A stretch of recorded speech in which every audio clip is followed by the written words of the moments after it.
अब क्या वाला धान काफी जोरदार होएला भाई, देख लो। बाइक निकलना मुश्किल हो गयो है। और थार में थारे आज बरसात पड़ियो 25 अगस्त के शाम को 6 बजे 1 घंटो बरसात पड़ियो है। और 1 घंटा पूरो खेत पानी में भरीज को। और पानी जावे 100 की स्पीड में। ठेर बड़े किलोमीटर में नादी है, जबकि नादी में जाइयो पानी। देख लो भाईड़ा मोटरसाइकिल लेने आयो जो कोई निकलनी अब काठो काम हो गयो है। देख लो पानी में ते देख लो कहीं निकलना मुश्किल हो गयो है। तो नदी बेवे जो थे ओके पानी है भाई। देख लो भाई नदी आवे कटाओ है, ठेर लूणी नदी में आवे लगभग। और थारे बरसात केड़ो गयो है वो थे कमेंट में भाई ने बता लिया।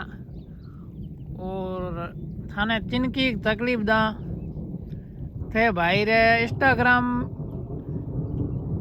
आईडी ने फॉलो करो नहीं तो भाई ने थोड़ो फेसबुक में थी फॉलो कर ले। इंस्टाग्राम बायो में लिखूड़ पड़ो है आपनी न्यूज बीमा क्लिक थोड़ो कर ले।